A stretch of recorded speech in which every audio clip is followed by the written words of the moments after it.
Yeah, I'm ready when you are. You can bring our guest up. What's going on? What's happening? Uh, what up, Mark? What's going on, man? How's everything? Hey man, we feeling good. How about you? Victory Tuesday. There ain't nothing wrong. Oh, Ain't he nothing carrying better. the days. We gonna keep carrying the days. Look, Victory went from too. I Monday, know, crazy. Tuesday.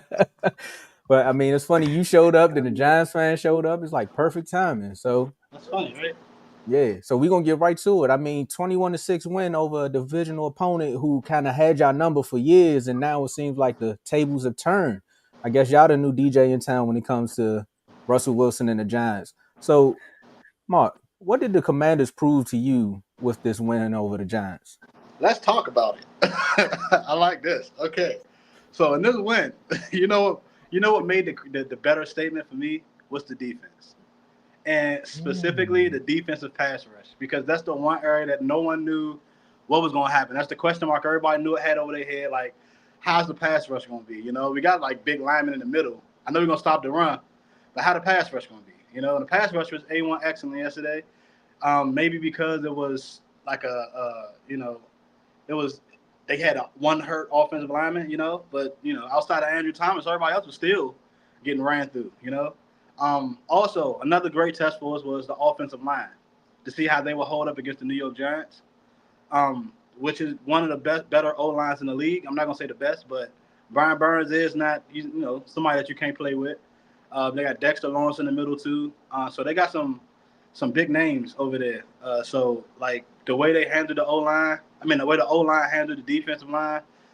Like every rush, I seemed like it was, they was moving the line of scrimmage forward 2-3 yards before, we even got tackled.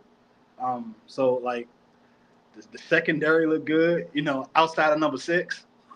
We got to get Noah Igbenogany out of there somehow. We got to rally like we did Ben St. Juice. But we got to get him out of there. We got to get number 6 out of there. We don't need another one of those. Um, and the offense was not 100%, and you can see that. But even with the offense not being 100%, it's still better than it was the last 10 years, which is so crazy to say. Just like, oh yeah, this is gonna be easy. We already know we're gonna win. Like this, we can move the ball whenever we want. What I was appreciative of is like we didn't miss a beat off last year offensively. Defensively, we stepped up and got better. New pieces. Will Hurst forced a fumble, which is a new piece. It was a lot. Like it was good football being played on Sunday at 1 o'clock. So I had JD5 with me earlier, but I had to let him go. I could probably go get him back. So Back. I thought he had him. That's why I saw the I, same setting.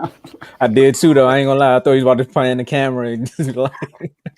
But go ahead, Joe. Tell me what this win did, or what so did it I, I do? so I kind of have like I'm excited like Mark, but I'm not I'm excited because all right, this is what it proved. Yeah, when we play a bad team, they're not gonna beat us. Sorry. It is not gonna happen. Like we are at the level where like we just are good. We're one of these good teams. So when we play a team like this, we have to put them away. All right. And like Cass said early in the show, it's week 1, and you can tell based on how we played, it was week 1. We was knocking off a lot of rust. Now, this is how I look at it. All right. We had 432 yards. They had 231. I mean, we basically dominated them. But what was killing us was JD5's inaccuracy of some throws or timing, I should say, right?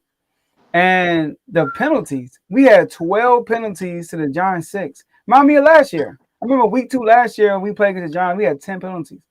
So 12 penalties is tied for the third most in the NFL in week 1. That's not who we are. We are not a team that get a bunch of penalties. That's not what we do.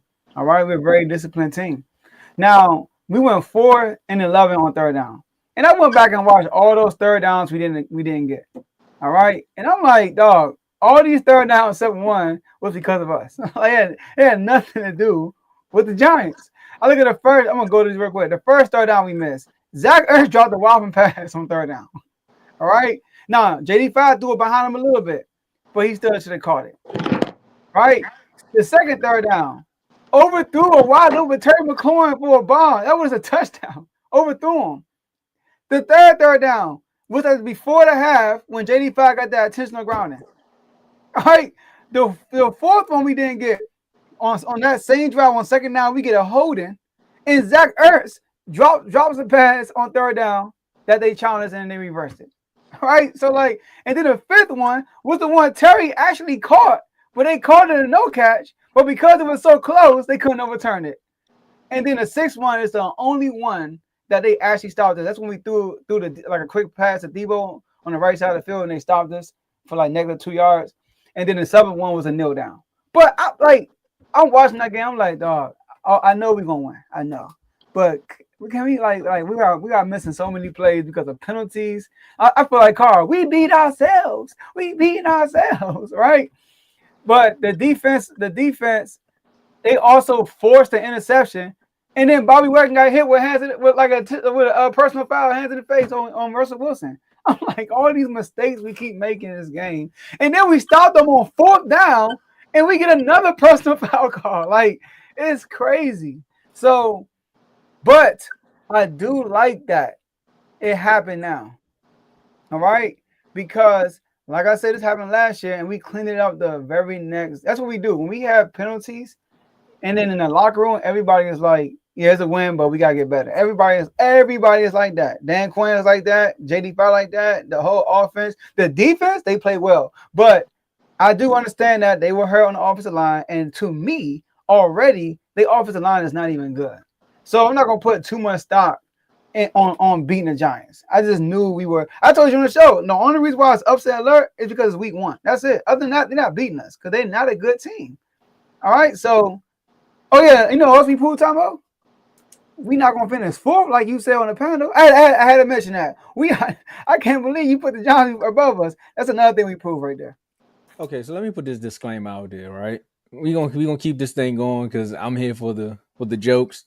But I told you when you all called me, I wasn't supposed to be on the panel. I'm here for all feelings, not facts. So I was just out there. I was hungry. I was tired. I was on my 9th day of work, 16-hour days. It is what it is. So if the Commanders finish second in the division, oh well. But if y'all ended up 4th, then I'm gonna just spin back and be like, see what I did when I was hungry? Y'all need to call me more often. But but back to what I was saying. Back to this game.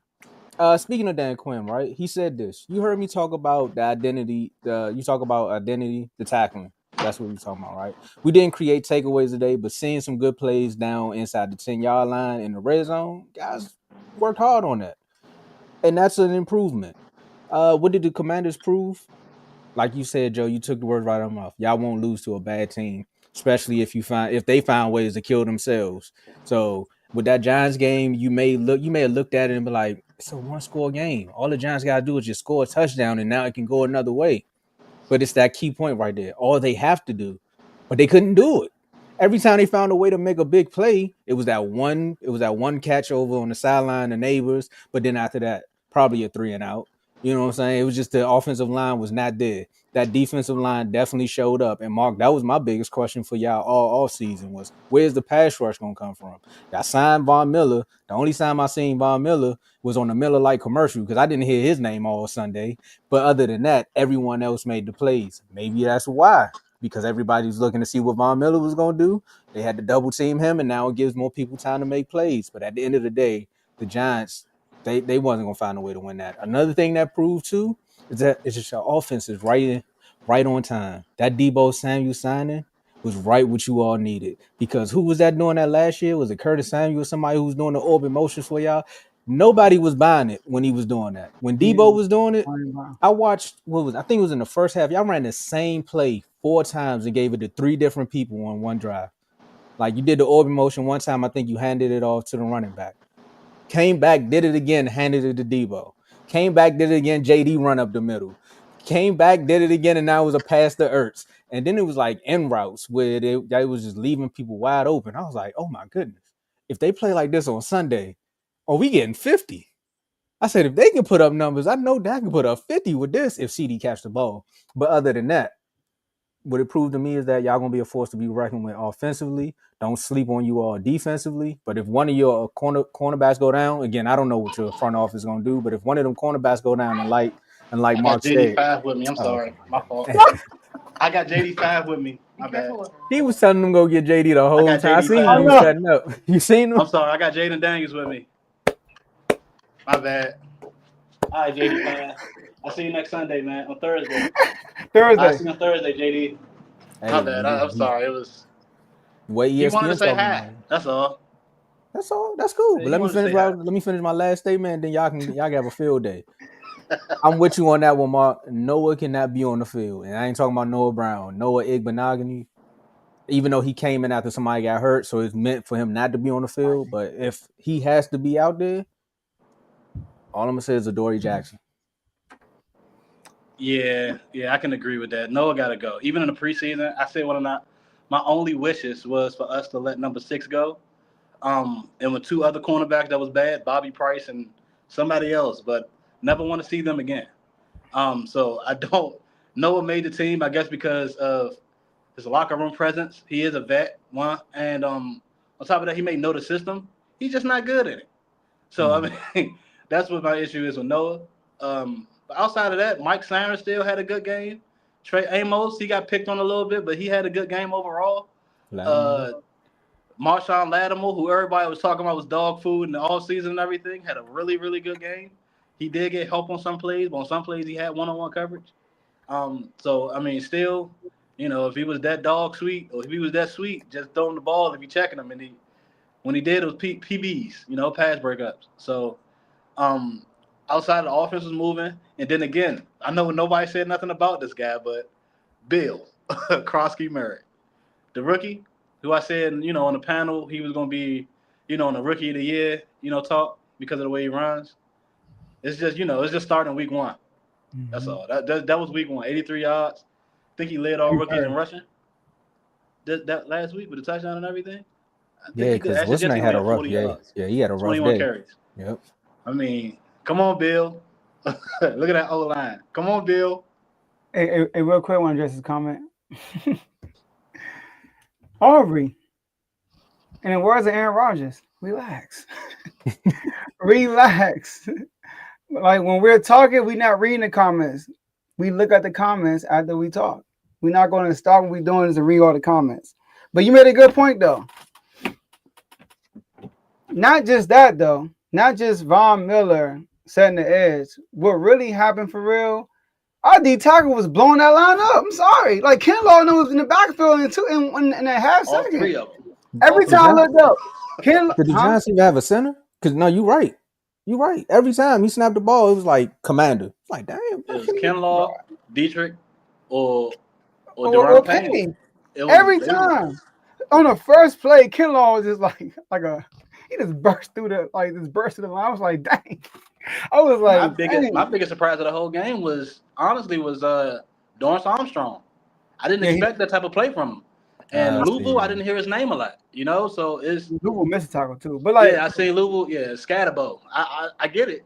Scatterbo like a bowling ball. No, he ran it with the He got aiming good.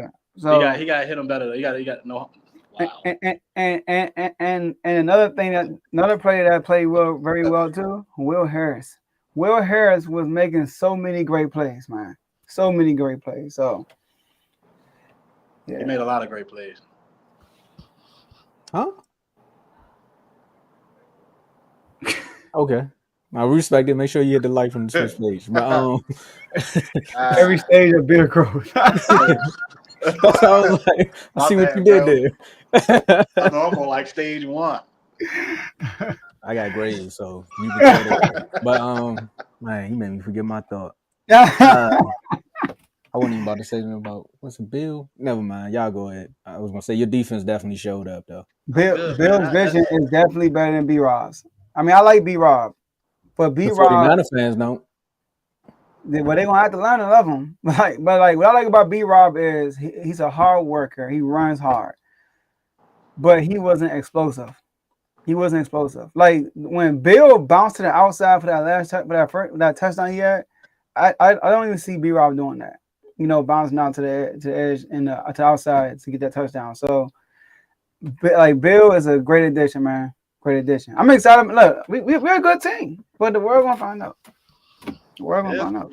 Hey, look, I'm gonna just say this. I said 14 wins, and I'm gonna stick with 14 wins. But everybody that didn't have 14 wins was like at 12, 10. They add more wins now. I just want you to know that, And Tomo, you had us losing that Giants game, like both of them, and you had us finishing last in the division. I don't know if I came up here without. You sure I had y'all losing to the Giants? You had us losing to. I said the Cowboys. You had us losing. You had us finishing last in the division too. Yeah, I had that. Crazy. Yeah, we got that on tape. I can't believe you said that. You said I was flabbergasted. It's a new regime. We about to run the East. I don't care. I know you don't. I was hungry. If y'all would have let me live, I would have just had to tell Joe who was gonna win the division actually. But y'all told me come on air, so I'm gonna die with the lie. And if I win, the Cowboys win the division and y'all finish second. Y'all not winning the division. We just talking about y'all though. If y'all get 8 wins, I'll be impressed. If y'all get 8 wins, I'm gonna be impressed. Don't let this Giants win go to your head, Mark. We gotta talk about the next game. We going back to the last year too. Yeah, we built the hype train up for Thursday because y'all was talking about the run game, the offensive line.